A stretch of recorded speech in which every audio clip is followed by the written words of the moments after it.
Feel free to have a water. Yeah. Okay, if everyone can pop devices on that needs to, please. Thank you. Thanks, guys. Bye. Getting more and more every time, eh? Is that everybody with devices that need to come in, please? Okay. So we'll do the part on video, please, first. Josh first, open press conference, and then a very short newspaper part at the end for any non-live use, please, if that's okay. Oh. Obviously, if we can keep it quite brief for Luke, there's obviously a lot of people. Thank you. Cheers. Thank you. Luke, many congratulations. The fairy tale continues into the semi-final. That means you. Unbelievable. I think I've just got into the top 64 now with the prize money I've already got, but I would never have thought of getting to the semis on my debut this year. That's your third tumble savage in the tournament. You made it look so easy today. Just how confident are you feeling right now? Feeling confident ever since the Christine Kiss game when I hit the 106 and then started to die down, and then I've gone back to back ton plus averages. But I think it's more about the doubles.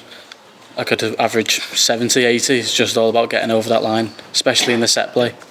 And we thought Brendan, to get to this stage, beat two world champions, Gary Anderson and Gerwyn Price, and just swept him aside. So what does that say about you and your game right now?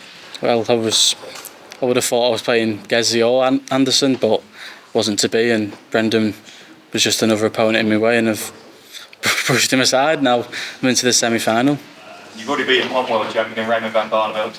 Now it's another one awaiting you in the semi-final in Rob Cross. What do you expect from Robert?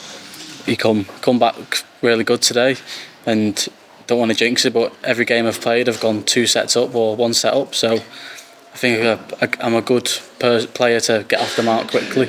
Obviously Rob lifted the title on debut in 2018, you're looking to replicate that. How much inspiration do you take from what Rob achieved? It was unbelievable. First time he was in the UK Open against Van Gerwen, and then later on he went to win the Worlds, and same with me, got to the last 64, last 32 of the UK Open, and now I'm in the semis of the World Championship. You've only dropped 3 sets in reaching the semi-finals. What do you think it's going to take to stop you lifting this title? Well, a lot, based on all my performances in this World, but it's whatever Luke Littler and Rob Cross turns up tomorrow evening. Well done, Luke. Thank you. Thank you. Luke, you seem to be growing in confidence as a person sat there as well. Obviously, you're on there. This is the most chatty you've been. Do you feel you're developing as a person in this tournament as well as a dart player? Yeah, it always takes a few legs to settle in on that stage. You've seen I went 2-0 down with the darts, and then I've come back, went 1-0 up, and I was 4-0 up.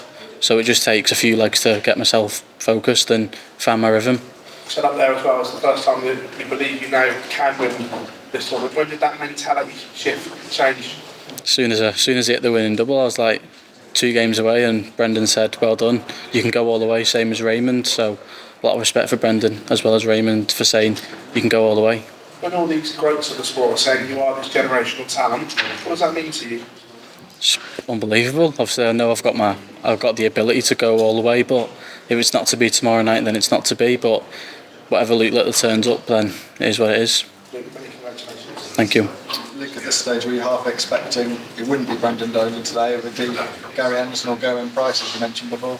That's exactly what I was expecting. I was expecting to have a clash with Gezi or a clash with Anderson, but it weren't to be, and you just got to beat whoever's in front of you, and that's what I've done so far. You talk about the thoughts of lifting the trophy. Have you envisaged what that would feel like? No, I know I've got a good chance, and I know in myself I've got a good feeling that I can go all the way now. Thank you.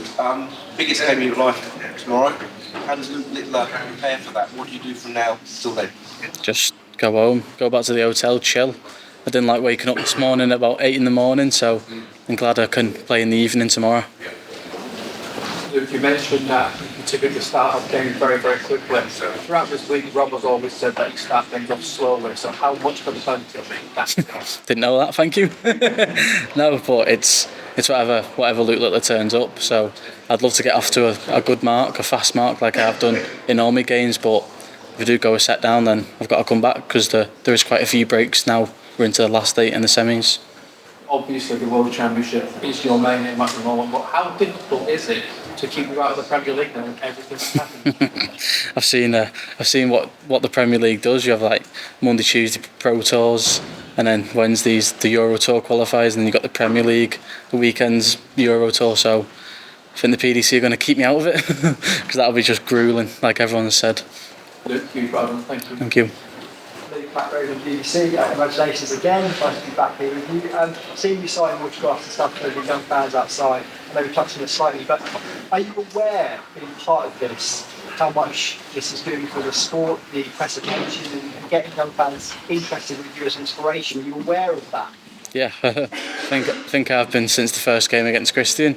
I've been to the Arsenal game, I've been to the Tottenham game, and people just come up to me. You don't even know who they are, but they know me, so it's a good feeling, and I'll always take pictures of anyone.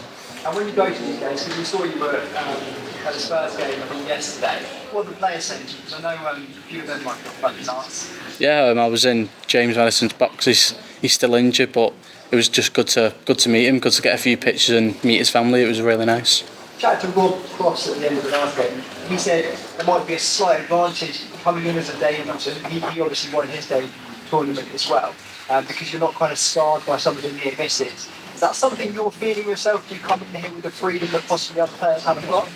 That's what I've done since my first game. If I got beat my first game, then it is what it is. I've got the experience, but I've got even more experience and I've got even more hope of going all the way. We've been seeing lots of pictures on Twitter. BBC and other outlets are now using of you as a little boy. I think one was even in nappies with magazine photographs.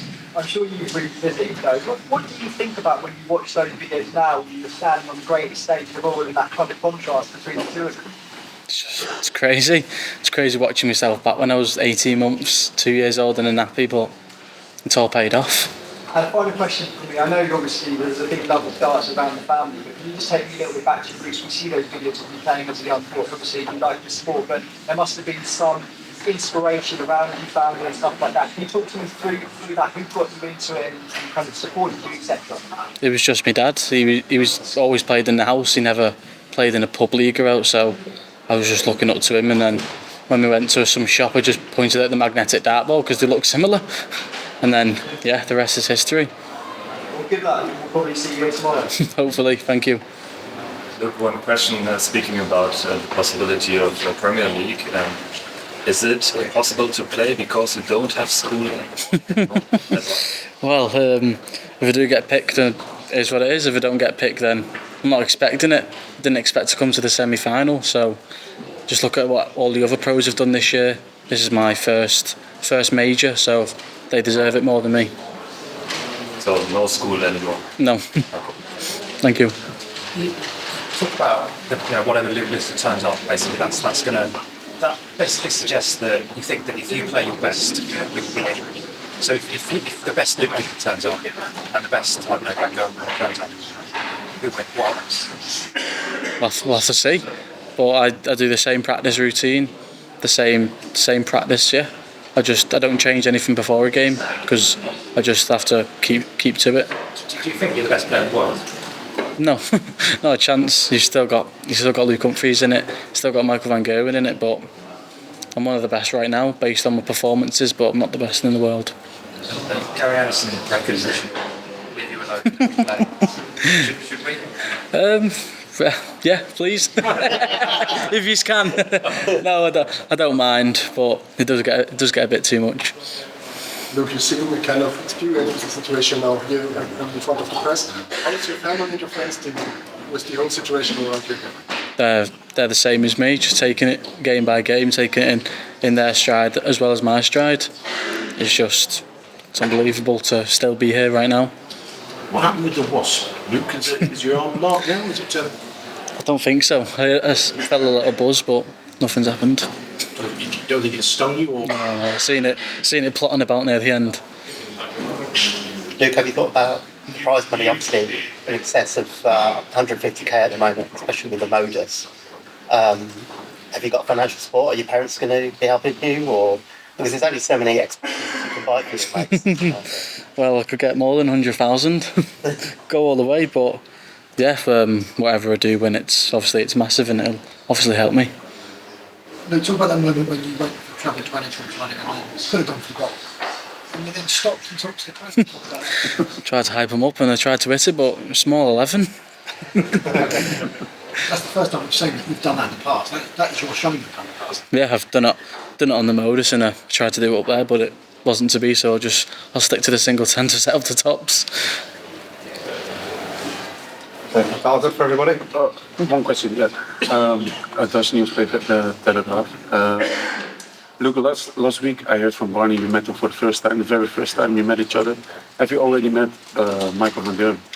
Yeah, I've spoke to Michael a few times. I've won his tournament that he sponsors for the JDC the past 3 years, so it's good. I've got a few tops. Got a few tops that need signing off Michael. What was it like? It was just crazy. I had a phone call a few years back when I did win it for the first time, but it's just crazy to think about talking to him. And I spoke to Raymond, we've got the same sponsor target, so we just talk about our equipment. Okay, thank you very much. Thank you.